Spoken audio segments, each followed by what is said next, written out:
Hi everybody, this morning what I wanted to talk to you about was a morning routine.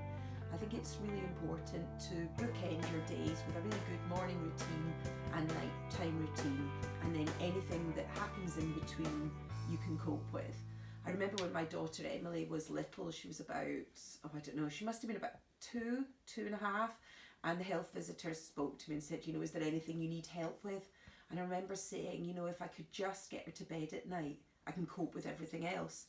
And so knowing that you've got this routine set up means that you've got, you don't have to focus on what your morning is going to be like. You've just got it there set up.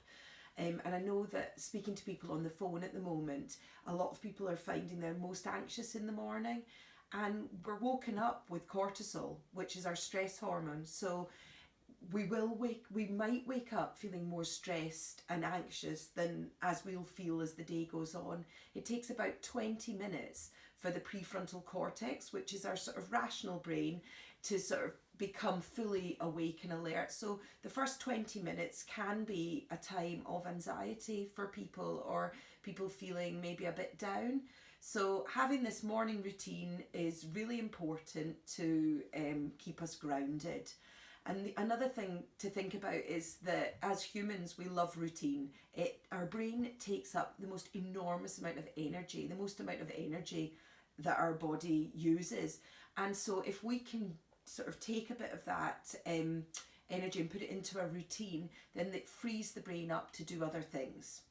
So there was a guy that has a book out called The Miracle Morning, and he decided that to sort of achieve more in his day and to do more that he wanted to do, he created this miracle morning. He says the morning routine takes about half an hour, and he's got an acronym for it, which is SAVERS, which stands for silence, affirmations, visualization, exercise, reading and scribing. And I thought this was quite an interesting acronym to think about, and I've developed my own morning routine over many years, and some of his works for me and some of it doesn't, and I'm afraid I've not found that I could fit all of those things into 30 minutes, so I've sort of come up with my own things. Thinking about the miracle morning, I've created my own morning routine. Well, it's sort of evolved over many years. There are things that I find work for me, and there's things that I find that I just can't do first thing in the morning. So the first thing I do when I wake up is I will lie there for half an hour. I know that I enjoy that. I don't feel anxious at that time. I've got a nice playlist on my Alexa that I can play. But to be honest, I'm quite happy just lying there in silence for half an hour. And I suppose that is kind of quite meditative. I've not ever managed to be very good at meditation. I've got a bit of a grasshopper brain. So this is the time when my brain feels the stillest. But if you feel anxious at that time in the morning, I would suggest you get straight up. Then the next thing I do is the night before, I will put a pint of water by my bed. We naturally wake up dehydrated. Our body produces less fluid so that we're not getting up to go to the toilet, and we're not, we've got less saliva in our mouth. And if you're a mouth breather rather than a nose breather, you'll wake up with that kind of dry mouth anyway. And our brains need loads of water. They're made up largely of water. So to rehydrate ourselves quickly is a really good idea. So I will sit on the edge of my bed and drink my pint of water. The next thing I do is I'll do some stretches. They're generally based around some yoga stretches, and I've put my yoga mat by my bed so that literally I can roll out onto my mat and it's there to do.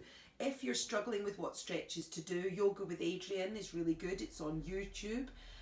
You would obviously need to go and get your phone, because I wouldn't suggest having your phone in your bedroom, but your mat's there. The other thing I would say is, again, about not going on your phones for the first at least 20 minutes, half an hour of when you wake up, because you're already waking up with cortisol, you're waking up with the stress hormone. To then look at the news, look at social media, you're sort of alerting your brain to more stress. And so I would suggest just leaving your phone for now. So after I've done sort of 10-15 minutes of stretches, at the moment I'm concentrating on my back because my lower back's been quite sore. I will then get up and I will go downstairs and make a cup of tea. Okay, so I've got my cup of tea now. I tend to drink green tea first thing in the morning, and I know a lot of people find it bitter, but you can get green tea mixed with peppermint, you can have it mixed with lemon, you can have lots of different types of green tea. And the reason I like green tea is it contains theanine, which is both uplifting and calming, but it does, so it's not going to give you that sort of anxious feeling that coffee will. It just sort of makes you a bit more alert, but also keeps you feeling quite calm.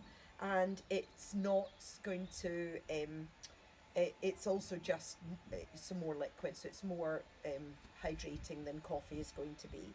And you know, some people would sit here and do visualizations. I've spoken to you know, a lot of my clients who want to make changes to their life, and they find visualizations quite useful. So this would be a time where they might sit and envisage how their day might, you know, would go, and what changes they want to make, and any sticky patches. So say you were trying to change the way you ate, you might think about your lunch, you might think about any temptations that came in your way and how you were going to cope with that.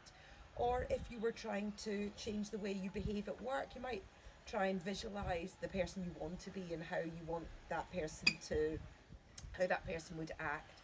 So this could be a time for that. It could be a time for affirmations, sort of having an affirmation in your journal or on your notice board or on the mirror in your bathroom, which you think about, you know, something that's going to sort of affirm, you know, the good things in your life rather than the things that you're worried about or the things that you don't like about yourself. So I tend to sit here and have my cup of tea. It's really great if you can get outside, if you can have some sunshine on your skin. You're going to, you know, get your first dose of vitamin D. And also when the sun hits your retinas, so try not to wear sunglasses. The sun hits your retinas. We all sort of live in this body clock cycle.